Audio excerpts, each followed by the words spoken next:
Welcome to our appraisal of a first year Foun 101 students formal topic to sentence outline.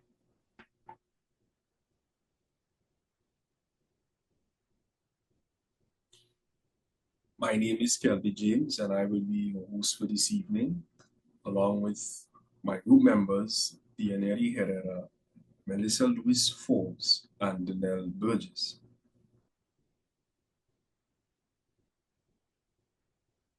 As a group, we've selected the cause and effect expository method with our main focus on the effect strand to guide our appraisal of the student's formal topic to sentence outline.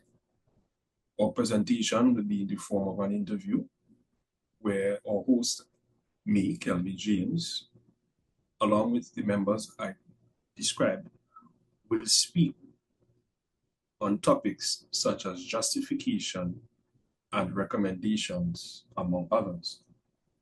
I will initially start by giving my opinion on the justification of the expository method we chose and the strengths and weaknesses observed as well. Through this approach, we aim to foster a better understanding for you, all listeners, and us, the participants. Here we have the example of the topic to sentence outline the student created, which we will critically appraise subsequently.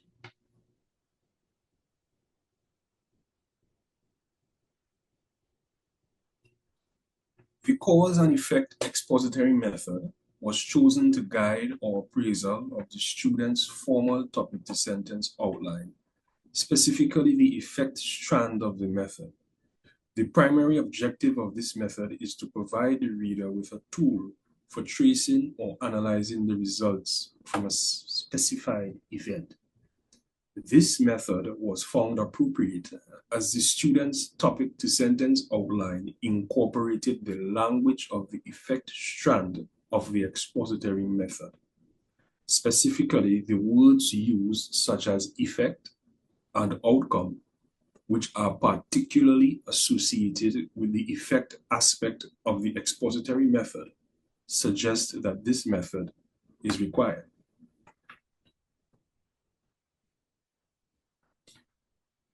And we have observed some strengths and weaknesses, namely, the topic sentences were not written as an announcement. Two topic sentences are related to the subtopics with which they came out of, and it incorporated the language of the expository method for the first two topic sentences. Weaknesses include there is no thesis statement. As a result of the missing thesis statement, where then did the student get his or her subpoints or topics from?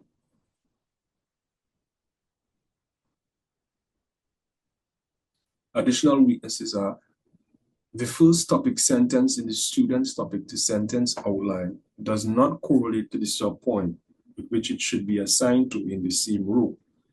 The student did not add intra-regional trade, and as such, the error changes the entire meaning of the sentence.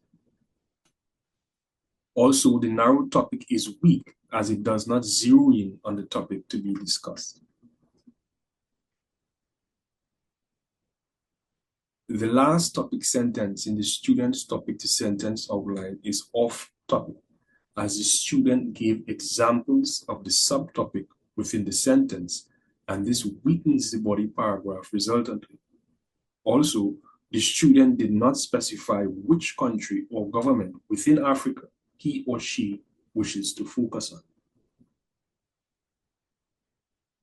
Lastly, visa restrictions are applied to an individual, not a government or governing body necessarily, and as such, the student's first subpoint, which speaks about intra-regional trade, is unrelated to the topic or core area of focus, which is to be discussed.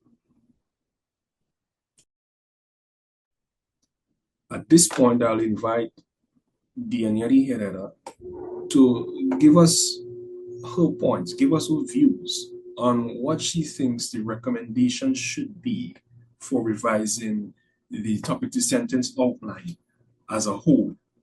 Dianyari? Sure, Kelby. Based on your weaknesses highlighted earlier, the student should have identified clearly which government or country within Africa he or she wishes to elaborate on. For example, being more specific, like elaborating on South Africa. Since the narrowed topic is not stating how many points will be discussed in relation to the topic, it should be reworded as follows. 3 impacts of visa restrictions in South Africa.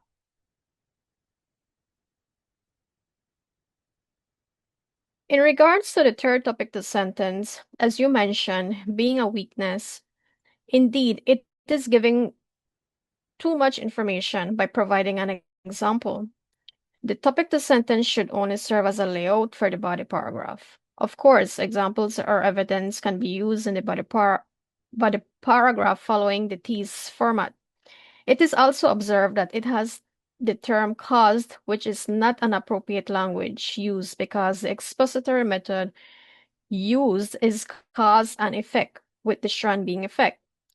I would recommend the following. Missed economic opportunities for the local service economy are consequences of visa restriction in Africa.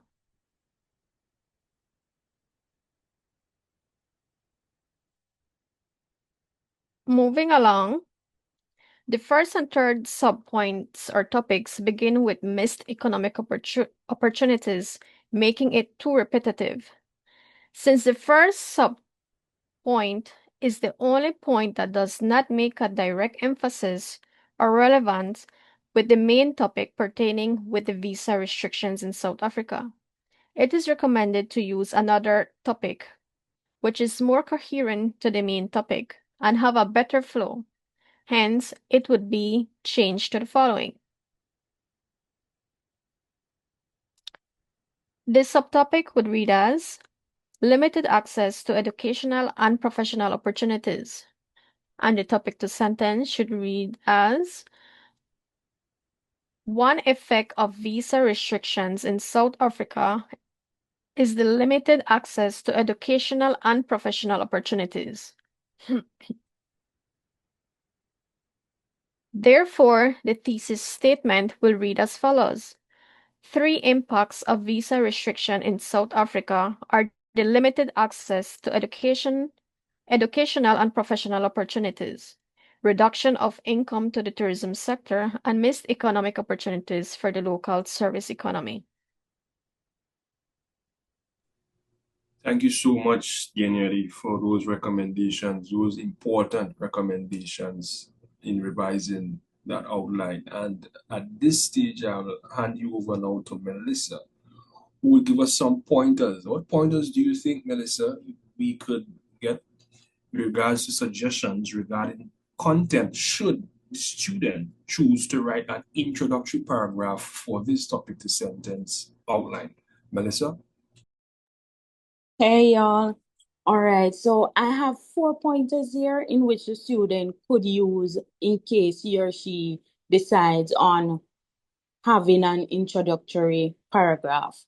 The first pointer could be that it should have an engaging opening factual statement and geographical context. This is where the student would grasp the reader's interest. Second pointer, it should establish the significance. This is where the student would explain why the topic matters both regionally and globally and show how it impacts development to convince the reader that the issue deserves attention. The third pointer could be that it should establish context by providing background information that assists the reader in understanding why the problem exists. The fourth, but final pointer is that the student should have a thesis statement at the end of his or her introduction with clear information that summarizes the main argument or focus of their outline. It should indicate the main effects or impacts that his or her essay will discuss.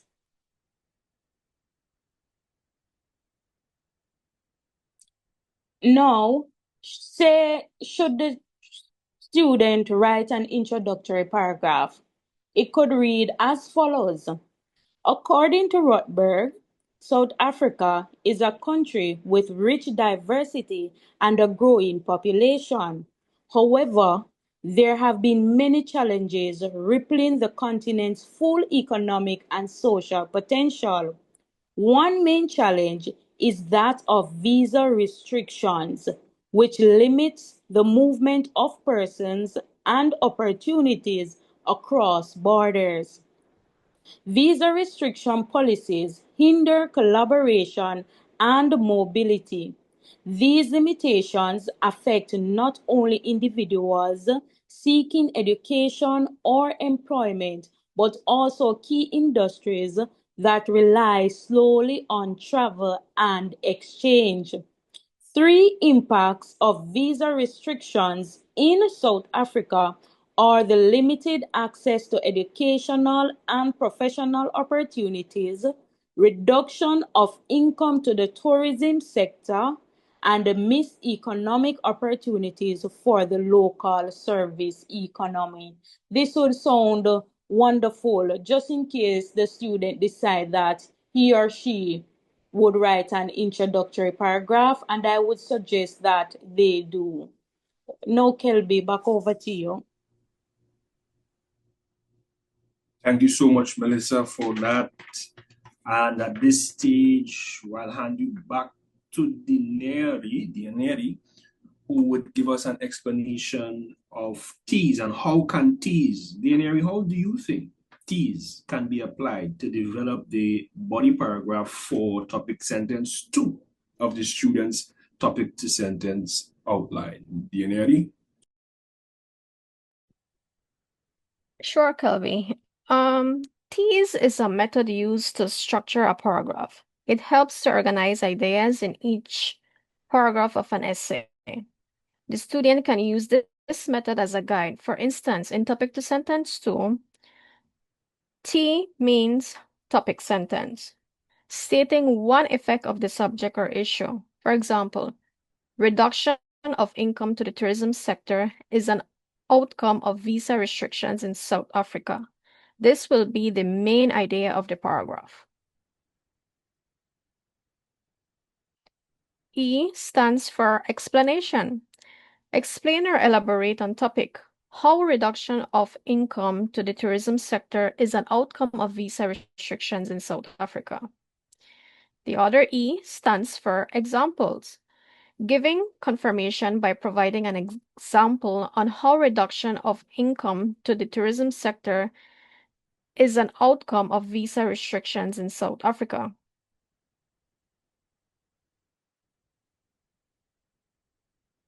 The other E stands for evidence.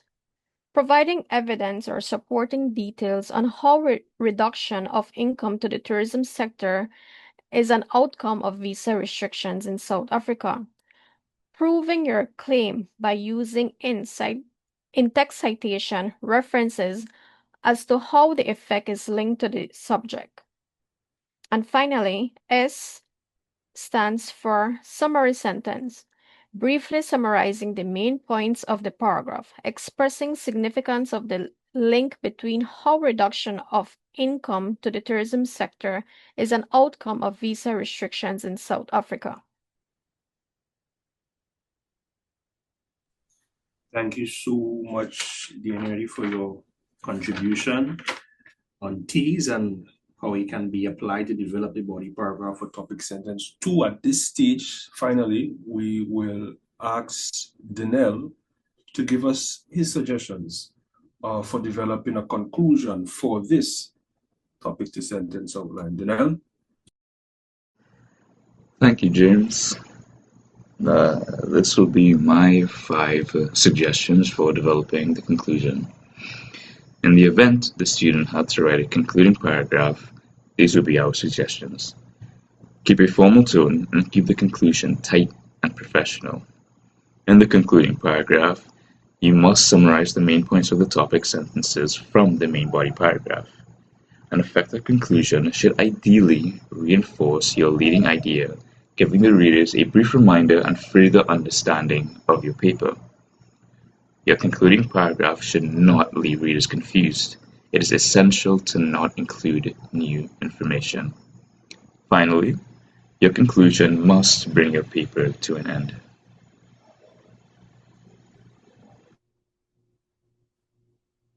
And with that, we have concluded our appraisal of the student's formal topic to sentence outline. I have been your host, Kelby James, along with Dianeri Herrera, Melissa Lewis Forbes, and Danelle Burgess.